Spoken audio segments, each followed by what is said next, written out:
아멘. 주일학교 유치부에 다니는 한 아빠의 고민입니다. 주일학교 유치부에 다니는 아들을 둔 한 아빠의 고민이에요. 유치부면 어떻게 되죠? 초등학교 들어가기 전 그 나이죠. 그 나이에 아이와 아빠가 이야기하는 대목입니다. 한번 들어보십시오. 아들아, 왜 교회 가기가 싫어졌니? 아빠, 교회에 가면 유치부 선생님이 하나님도 만나고 예수님도 만난다고 하는데 왜 나는 못 만나고 와요? 안 보이던데? 무슨 예수님을 자꾸만 만나자고 그래요? 이게 아이의 말이에요. 순진한 아이의 말이지만 일견 일리가 있다는 생각이 듭니다. 이 대화를 가지고 아빠는 이 사건을 계기로 자신의 깊은 곳에 있는 어떤 고민과 마주하게 됩니다. 그 고민을 이렇게 묘사합니다. 한번 들어보십시오. 내가 하나님을 섬긴다고 하지만 하나님을 만난다는 것, 하나님을 알아간다는 것, 하나님을 경험한다는 개념을 너무 얕게 이해할 때가 얼마나 많은가. 내 아들처럼. 또 주님께 내 삶을 드린다고 하거나 하나님이 나의 삶을 다스리신다는 말을 들으면 때로 움찔할 때가 있지 않는가? 혹시 내 삶에서 자유를 가져가시려나? 내가 즐거운 것들을 모두 포기해야 하나? 무엇을 드리라고 하는 것인가? 선교지로 파송되는 것은 아닌가? 가난하고 어렵고 힘든 고난을 각오해야 하는 건 아닌가? 이런 생각이 들면서 하나님을 너무 믿어서는 좀 곤란하겠다라는 생각과 함께 가끔 하나님은 불공평하시다라는 생각도 내 안에 있다는 것을 발견하게 된다. 여기까지 소개하겠습니다. 대충 감이 오시나요? 이 아빠의 고민, 아들과의 대화에서 촉발된, 그래서 자기 안에 있었던 이런 고민들이랄까, 약간의 어떤 갈등들을 이렇게 표현하고 있는 것이죠. 어쩌면 우리에게도 이런 생각, 이런 고민이 있는지도 모르겠습니다. 저의 질문은 이것입니다. 하나님은 정말 그런 분이실까? 이 아빠가 염려하는, 가끔은 좀 거리를 두어야 할 분으로, 혹은 불공평하시는 분으로 이 아빠가 고민을 하고 있는데 정말 하나님은 그런 분이실까? 이 아빠의 고민과 대비되는 한 사람의 하나님을 경험한 내용을 고백한 것을 소개합니다. 이 사람 우리가 한 번쯤 이름을 들어봤던 C.S. 루이스입니다. 영국의 소설가이고 케임브리지 대학교에서 철학과 르네상스 과목을 가르쳤던, 교수했던 그런 사람이고요. 우리에게는 기독교 변증과 나니아 연대기로 더 익숙한 그런 사람이죠. 이 사람이 한번 고백을 들어보십시오. 당신이 세상에서 최고로 감동적인 아름다움을 경험했을지라도 그것은 천국을 미리 조금 맛본 정도에 지나지 않는다. 인간의 손과 눈과 말에서 사랑스러움을 발견할 때마다 당신은 하나님의 창조물 속에서 활동하시는 예수님의 인격을 만나고 있는 것이다. 왜냐하면 모든 아름다움과 모든 애정의 근원은 하나님이시기 때문이다. 저는 이분의 이 고백을 이렇게 개인적으로 이해합니다. 이분이 세상에서 보았던 아름다운 것들, 멋진 것들, 좋은 것들, 감동 있는 것들, 그 모든 것들은 다 출처가 어디다? 하나님께로부터 나온 것이다. 하나님께서 이렇게 아름답고 멋지고 귀한 것들을 창조하시고 만들어 놓으셨다면 그분의 내면은, 그분의 성품은 어떠할까? 앞에서 소개했던 아빠가 고민했던 불공평하고 정의롭지 못하고 엉뚱하고 갑작스럽고 이런 분이 결코 아니다 라는 사실을 저는 이 고백을 통해서 우리가 얼마든지 정리가 된다고 생각합니다. 유치부에 다니는 아들을 둔 이 아빠의 고민 어떤 것입니까? 한마디로 하나님을 잘 모르기 때문에 발생한 그런 고민이고 그런 오해다라는 것이에요. 하나님은 내게 어떤 분이십니까? 여러분 개인적으로 한번 자신에게 한번 질문해 보시죠. 예를 들면 내 비상약이자 만병통치약 같은 그런 분이다. 급할 때 유용하게 사용하는 이름이다. 너무 가까이 하거나 너무 멀리 하지 말고 적당한 관계를 유지하는 것이 속편한 그런 분이다. 만약에 이런 대답을 가지고 있다면, 이렇게 마음속에 대답을 가지고 있는 분들은 저는 감히 이렇게 평가하고 있습니다. 아직 하나님을 잘 모르고 아직 신앙이 어린 그리스도인이다. 이렇게 평가하고 싶습니다. 이런 대답도 가능합니다. 하나님은 내게 어떤 분이신가? 사랑과 공의와 모든 아름다움의 근원이 되시는 분이다. 자비와 긍휼과 신실하심이 무궁하신 분이다. 하나님을 알고 즐거워하는 그 자체로 이미 내 삶은 의미로 가득 차 있다. 100마디 말로도 표현하기 부족한 분이시다. 내 입술로 찬양을 아무리 드려도 그분의 어떠하심에 근접할 수 없는 그런 분이시다. 만약에 우리 중심에 이런 고백이 있다면 저는 그분을 이렇게 평가하고 싶습니다.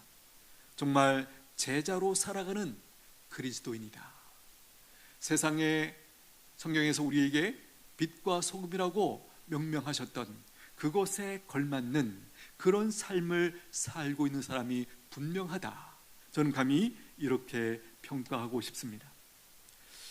하나님을 아는 것, 앞에서 나눈 얘기를 하면 우리가 가지고 있는 많은 고민들, 갈등들, 오해들, 그런 것들을 해결할 수 있는 그곳이 어딘가? 바로 이 하나님을 아는 것에서 그것이 가능해져요. 서두에서 소개했던 그 아빠의 갈등과 고민, 혹은 그 아들의 그런 예쁜 모습들, 예쁜 고민들, 근본적으로 하나님이 어떤 분이신지를 몰랐기 때문에 그렇게 반응할 수밖에 없었다라는 것이에요. 다시 한번 여쭤봅니다. 하나님을 아는 것이 왜 그렇게 중요할까요? 예를 들면 이렇게 한번 일반적으로 생각해 보십시오. 자녀인데 부모님을 모른다. 어떨까요? 그 아이의 혹은 그 사람의 인생이, 마음이 어떻게 될까요? 부모님을 몰라요.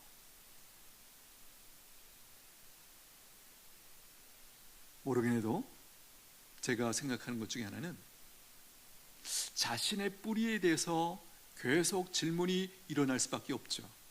그래서 다른 것들에 대한 어떤 관심이나 어떤 일들을 처리해야 되는데 손에 안 잡힐 것 같아요. 얼마 전에도 어떤 그 뉴스인가요? 어떤 그 상황에서 그런 대목을 잠깐 보았습니다. 어린 한 7살 정도 됐는데요, 아들을 잃어버렸대요. 근데 그 아버지가 지금 60이 넘으셨는데 평생을 그 아들을 찾는데 다 시간을 썼다. 그런 대목의 어떤 그 기사가 있더라고요. 물론 위치가 좀 바뀌었습니다마는 아들을 잃어버린 그 아버지의 마음, 그게 우리 하나님 아버지의 마음이죠. 뒤집어서 부모님을 잃어버린 그 아이의 마음은 어떠했을까? 그 아이의 내면의 그 갈등, 고민, 막연함, 두려움 등등, 그것은 마치 하나님을 잃어버린 모든 인간의 모습이고 반응이고 태도다라는 것이에요. 그렇습니다. 방금 소개한 것처럼 자녀인데 부모님을 모를 경우 그 사람이 그야말로 건전하게, 건강하게 자신과 세상을 바라보면서 그렇게 살아갈 수 있을까? 제 상상으로는 어렵다고 생각합니다. 여러 방면에서 이제 구멍이 있고, 그래서 우리가 일반적으로 생각하는 건전한, 건강한 한 사람으로 살아가는데 굉장한 장애를 겪을 수밖에 없다라는 생각이 듭니다. 존 칼빈, 우리가 잘 아는 그분이 이런 얘기를 합니다. 우리가 하나님을 알게 되면 우리의 진정한 모습을 깨닫게 된다. 이 표현은 이런 얘기죠. 우리가 하나님을 알 수 없다면, 그분을 모른다면 우리는 진정한 우리 모습을 모르는 채, 깨닫지 못한 채, 발견하지 못한 채 그냥 그렇게 어떤 의미에서 동물처럼 살아가기에 급급한 그런 모습으로 우리의 인생이 펼쳐질 수밖에 없다라는 것이. 그런데 이분의 표현대로라면 우리가 하나님을 알 수만 있다면, 알기만 하면 우리의 진정한 모습을 발견하고 깨닫고 그 모습을 기뻐하면서 살아갈 수 있다라는 것입니다. 제임스 패커라는 말을, 이 이름을 들어보셨는지 모르겠어요. 유명한 신학자인데요. 이분이 이런 얘기를 합니다. 오늘날 교회가 이처럼 약한 이유는 하나님에 관하여 무지하기 때문이다. 즉 하나님의 방법들과 하나님과 교제를 누리는 실제들을 모두 모르고 있다. 교회가 약한 이유, 이 표현을 바꿔서 성도가 약한 이유, 이렇게 바꿔도 저는 틀리지 않다고 생각해요. 교회가 오늘날과 같이 약한 이유는 하나님에 관하여 무지하기 때문이다. 우리 성도 한 사람이, 신앙이, 믿음이 왜 견고하지 못한가? 하나님을 모르기 때문이다 라는 거예요. 우리가 잘 압니다. 우리가 과거에 하나님을 믿기 시작했을 때와 그 다음에 믿음이 성장했을 때 내 안에서 일어난 변화들, 특별히 나 자신에 대한 이해와 태도, 또 세상을 바라보는 내가 하고 있는 일에 대한 이해, 이런 것들이 어떻게 달라지는지 우리는 이미 경험을 다 했습니다. 확실히 큰 차이가 있죠. 변화가 있죠. 예를 들면 하나님을 알기 전까지 세상은 참으로 무서운, 두려운 그런 공간이에요. 그러나 하나님을 알고 하나님이 누구신지 알고 그분이 나와 함께 하신다는 것을 우리가 알 때 알 수 없는 자유함과 담대함이 내 안에 들어오죠. 그래, 해볼만 하지. 나는 약하지만 그분이 나와 함께 하신다면 나는 이 세상을, 내 인생을 잘 살아낼 수 있어 라고 하는 그 확신이 내 안에서 그야말로 성령의 감동으로 말미암아 내 안을 꽉 채우는 것을 봅니다. 그러면 세상이 궁금해지죠. 전까지는 세상이 두려워서 자꾸 피하고 싶고 이런 모습으로 반응했는데 이제는 궁금하고 알고 싶고 정복하고 싶고 막 그런 용기로 우리 안에 일어나지 않습니까? 이 제임스 패커의 이 표현도 들어보십시오. 하나님의 방법들과 하나님과 교제를 누리는 실제들을 모르고 있다. 그러니까 서두에서 인용했던 그 유치부 학생, 유치부 그 아들이 느꼈던 하나님에 대한 그 얇은, 막연한 그런 정도의 이해를 가지고 우리가 하나님을 이해하고 하나님을 섬기고 있다면 그 유치부 아들이 고민하는 그 고민이 여전히 우리 안에 남아있구나, 이렇게 평가해도 틀리지 않을 거예요. 안타까운 것이죠. 하나님을 실제로 경험하면 마치 요셉이 그가 비록 노예로 살고 있었지만 어디서 무엇을 하든지 하나님을 의식하면서 하나님이 나를 지금 보고 계시지, 하나님이 나와 함께 하시지, 내가 하나님 앞에서 어떻게 범죄하리요? 라고 하는 그 분명한 이해와 분별력을 가지고 상황에 대처하고 상황에 묶이거나 유혹에 빠지지 않고 넘어지지 않고 승리의 길로 그가 갈 수 있었던 이유가 무엇입니까? 그가 하나님을 그 상황 속에서 의식했기 때문이죠. 하나님 앞에서 내가 어떻게 범죄하리요? 하나님을 아는 것이 왜 그토록 중요할까요? 이렇게도 한번 표현해 보겠습니다. 하나님을 아는 것이 인생의 목적이기 때문입니다. 요한복음 17장 3절, 영생은 곧 유일하신 참 하나님과 그가 보내신 자 예수 그리스도를 아는 것이니이다. 여기 보십시오. 예수 그리스도, 참 하나님과 예수 그리스도를 아는 것이 뭐라고요? 영생이래요. 영생은 무엇일까요? 예, 말 그대로는 영원한 생명이죠. 또 다르게 말하면 영생은 인간이 추구하는 가장 맨 위에 있는 가치고 목적이에요. 영생을 뺀다면 우리가 추구하고 우리가 얻고자 원하고 가지기를 원하는, 이루기를 원하는 그 모든 것들은 한순간에 아무것도 아닌 것으로 드러납니다. 영생과 내가 연결되어 있지 않다면 그것들은 잠시 있다가 사라지는 것들이에요. 여러분, 우리가 말로 다 충분히 표현할 수 없지만 영생이라는 것은 어떻게 가능한 것이에요? 하나님과 예수 그리스도를 아는 것, 그것 자체가 성경은 영생이다, 이렇게 말씀하고 있습니다. 하나님을 알 때 우리 안에 영원한 생명이 있게 된다라는 것이에요. 우리가 나름대로 추구하는 것들, 원하는 것들, 가지고 싶은 것들 많이 있죠. 눈에 보이는 것들, 현상적인 것들, 맛있는 거 먹고 싶고 예쁜 옷 혹은 멋진 옷을 입고 싶고 등등 그런 욕구가 있습니다. 그러나 그것들은 여기서 지금 우리가 보고 있는 영생에 비하면 무엇입니까? 그야말로 우리의 시선이 전혀 가지 않아도 되는, 가지 않는 그런 것들에 불과합니다. 오늘 여러분들이 집을 나서서 교회에 올 때까지 우리가 많은 것들을 봤습니다. 그 중에 선명하게 기억하는 것이 무엇이 있습니까? 저에게 그 질문을 하신다면 저는 기억나는 게 별로 없어요. 운전대, 그리고 신호등, 그게 지금 제가 생각나는 전부였던 것 같아요. 뭐 별로 기억나는 게 없어요.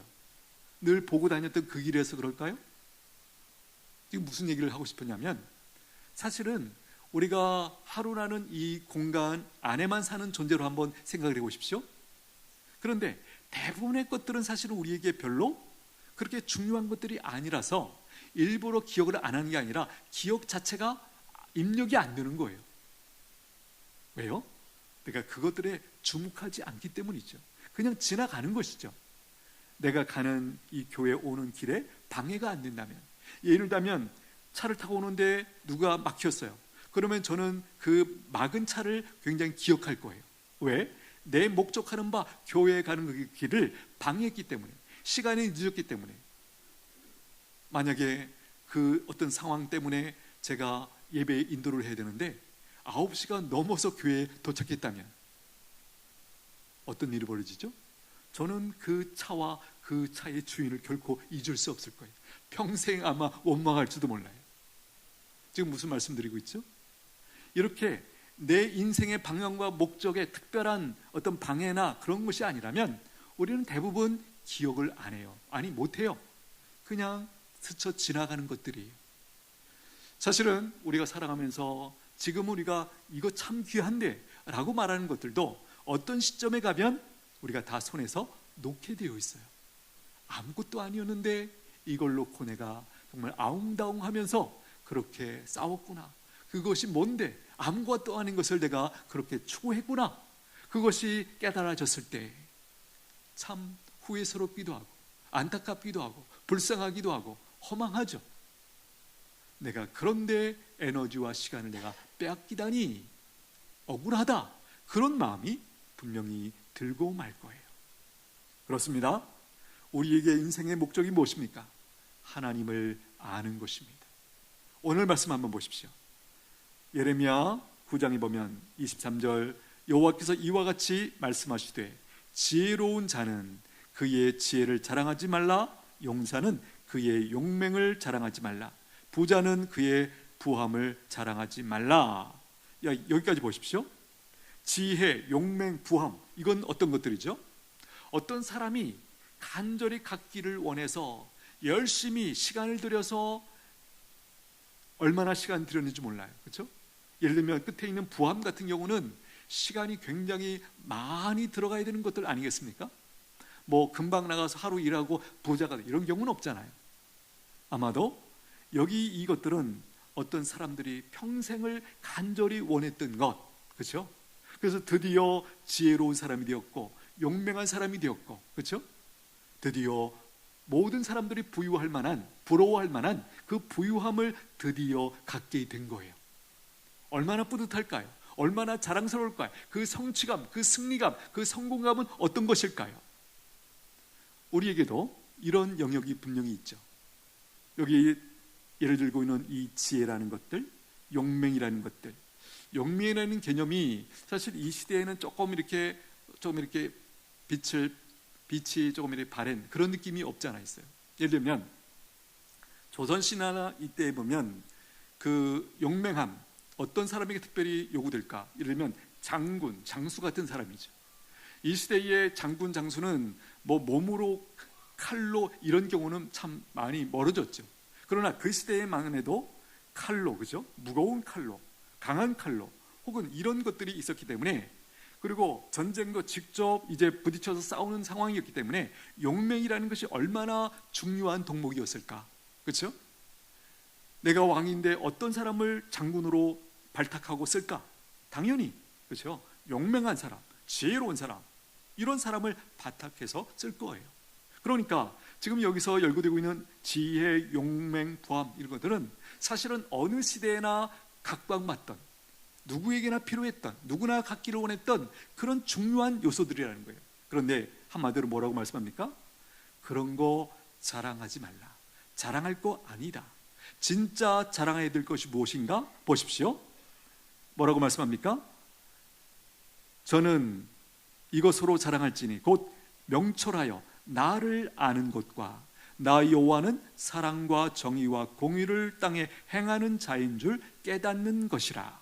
하나님을 아는 것, 그리고 하나님이 어떤 분이신지, 그분은 사랑의 하나님이시고 정의의 하나님이시고 공의의 하나님이시다.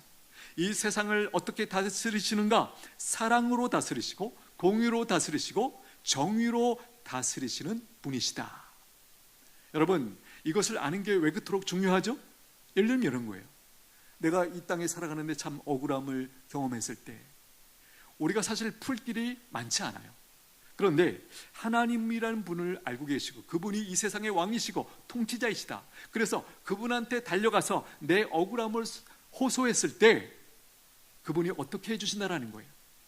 예, 공의롭게, 정의롭게 그 문제를 판결해 주시고 해결해 주신다라는 거예요. 그러므로 모든 백성들이 살 수 있는 유일한 방법이 무엇입니까? 사실은 한 개인이 어려움을 당하거나 억울함을 당할 때 그것을 해결하고 할 수 있는 길이 많지 않습니다, 사실은. 그런데 그분에게만 가면 내 문제를 해결받을 수 있다. 그러므로 이 사람에게 그분 하나님께 가기만 하면 내 문제가 해결받는다. 이것은 사는 길이에요. 그 억울함과 답답함에서 노임받아서 해결받고 살 수 있는 그 유일한 통로가 하나님께 나아가는 것이죠. 왜 그 사람이 그분께 나갑니까? 그분이 어떤 분이신 줄 알기에, 그분에게 가기만 하면 내 이 억울함을 다 해결받을 수 있다. 이 확신, 이 사실을 알기 때문에 기꺼이 그분에게 나가는 것이죠. 저는 오늘 이 자리에 계신 분들도 같은 맥락 속에 있다고 믿습니다. 물론 모양이나 종류나 그 고난의 정도랄까 억울함의 정도 다 다릅니다. 그러나 우리가 하나님 앞에 나오면서 하는 기대가 무엇입니까? 하나님께 나가고 그분께 내 사정을 아뢰 때 그분이 내 문제를 공의롭게 해결해 주신다, 반드시 풀어주신다 라고 하는 이 사실 때문에 우리가 그분 앞에 부르짖어 기도하는 줄로 믿습니다. 하나님을 아는 것이 왜 그토록 중요합니까? 신앙생활의 복됨은 하나님을 아는 것에 비례하기 때문이에요. 호세아 4장 6절 말씀입니다. 내 백성이 지식이 없으므로 망하는도다. 내가 지식을 버렸으니 나도 너를 버려 내 제사장이 되지 못하게 할 것이요, 내가 내 하나님의 율법을 잊었으니 나도 내 자녀들을 잊어버리리라. 내 백성이 지식이 없으므로 망하는도다. 어떤 지식? 하나님을 아는 지식이 없으므로 망한대요. 여기 참 놀라운 말씀하세요. 내가, 우리를 얘기합니다. 내가 지식을 버렸으니 나도 너를 버린다. 우리가 하나님에 대한 지식을 버리면 하나님이 우리를 버리신대요. 이것은 우리가 교리적인 맥락에서 보면 조금 새로운 이해를 가져야 돼요. 이런 상황이에요. 우리가 하나님을 아는 지식을 버렸을 때 하나님이 우리를 버리는 것이 아니고 우리가 하나님에 대한 지식을 버릴 때 스스로를 하나님으로부터 분리시키는 거예요. 그렇게 이해를 해야 됩니다. 또 이렇게 말씀합니다. 내가 지식을 버렸으니 나도 너를 버려 내 제사장이 되지 못하게 할 것이요 내가 네 하나님의 율법을 잊었으니 나도 네 자녀들을 잊어버리리라.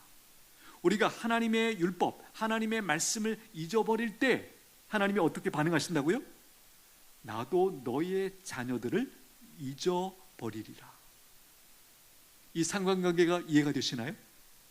내가 하나님의 말씀을 소홀히 하고 무시할 때 하나님이 어떻게 하신다고요? 내가 너의 자녀들을 잊어버릴 것이다. 이 맥락의 말씀은 우리가 하나님의 말씀대로 살고 그럴 때 하나님께서 우리의 자녀들을 책임져 주신다. 이 말씀으로 이 표현을 우리가 이해할 수 있는 것이죠. 호세아 6장 6절 나는 인애를 원하고 지혜 제사를 원하지 아니하며 번제보다 하나님을 아는 것을 원하노라. 여러분, 우리가 하나님을 모르는 채 하나님을 잘 섬긴다고 나름대로 열심을 내는 것 하나님이 기뻐하지 않으세요. 하나님은 오히려 하나님을 알고 하나님이 기뻐하시는 방식으로 너의 하루하루의 삶을 살아내는 것을 오히려 더 기뻐한다.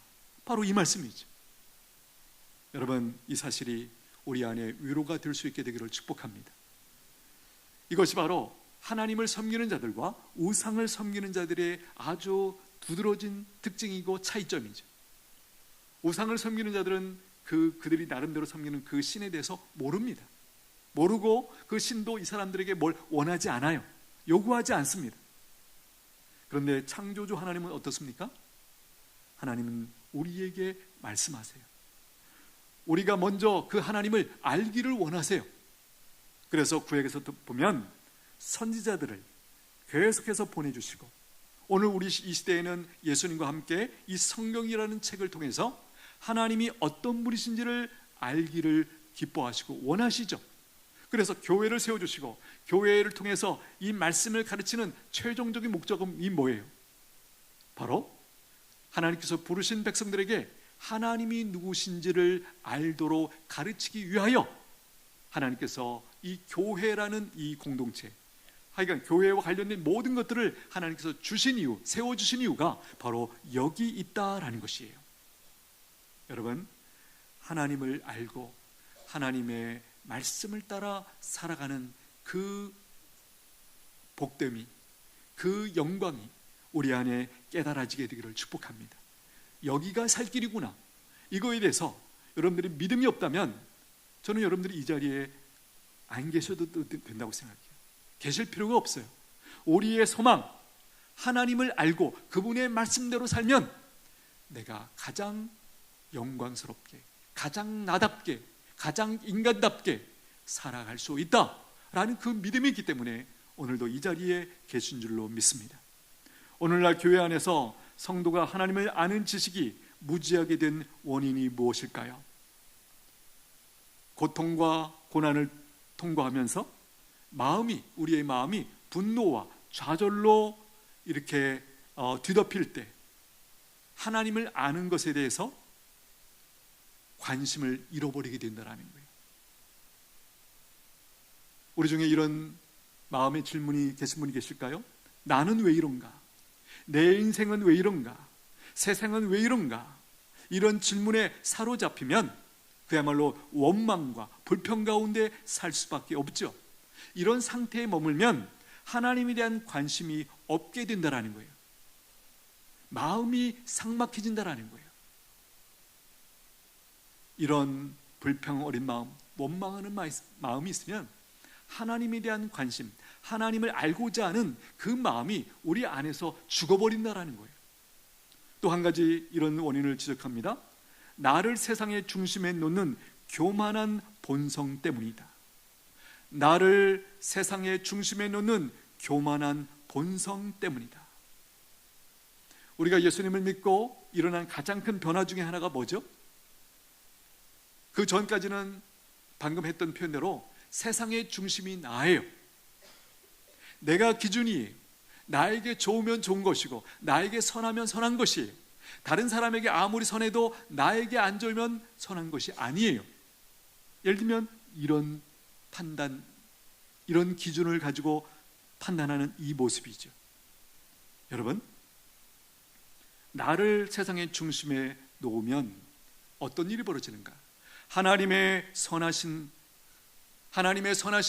또 하나님의 인도하심에 대해서 알 수 있는 기회를 놓쳐버린다는 거예요.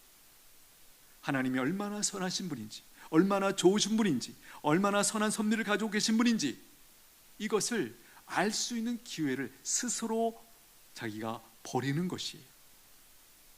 여러분, 다시 한번 우리가 하나님을 믿는다면 그분이 우리의 중심이에요. 그분이 세상의 중심이세요. 그래서 그분을 기준으로 삼고 우리가 판단할 때 세상 모든 것에 대해서 나부터 시작해서 가장 정직하게, 바르게, 분명하게 판단할 수 있는 기회가 바로 거기에 있어요.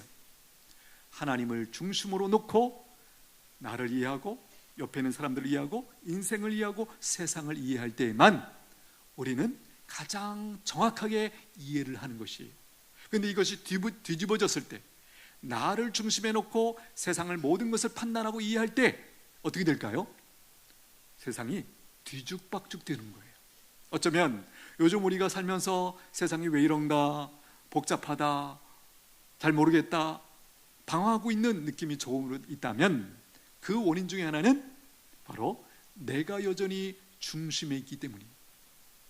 바라기는 오늘 이 말씀을 통하여 우리의 중심이 내가 아니고 하나님이라는 사실을 깨닫고 다시 그 주인을 중심에 모실 수 있게 되기를 축복합니다. 오늘 우리 은천교회 설립 60주년 기념일입니다. 뜻깊게 보내는 방법이 뭘까요? 그것은 바로 은천교회를 세워주신 목적을 다시 기억하고 우리 마음에 새기고 나아가는 것이에요. 그러면 어디가 출발점이 되어야 될까요? 우리가 어떻게 한 마음을 가지고 하나님을 섬기고 하나님의 뜻을 섬겨낼 수 있을까요? 그 출발점은 바로 하나님을 아는 것에서부터 시작하셔야 돼요. 우리가 하나님을 알고 하나님의 뜻을 안다면 우리는 그렇게 애쓰지 않아도 한 마음으로 우리가 주님을 섬기게 될 것이고 주님의 뜻을 섬기는 그 복됨과 그 영광스러운 자리에 우리가 참여하게 될 줄로 믿습니다. 바라기는 우리 중심에 하나님을 알고자 하는 그 열심, 그 열망을 다시 한번 부어주시기를 축복합니다. 기도하겠습니다. 하나님 아버지, 우리가 세상에 많은 지식들을 구하고 있지만 정작 가장 중요한 하나님을 아는 것에 대해서는 참으로 소홀히한 것을 고백합니다. 불쌍히 여겨 주옵소서. 오늘 말씀하신 것처럼 우리의 지혜나 용맹이나 부함을 자랑하지 말고 하나님을 아는 것, 그것을 자랑할 줄 아는 은천의 모든 성도들 되게 하여 주시옵소서. 예수님의 이름으로 기도하옵나이다. 아멘. 찬송가 67장 올려드립니다.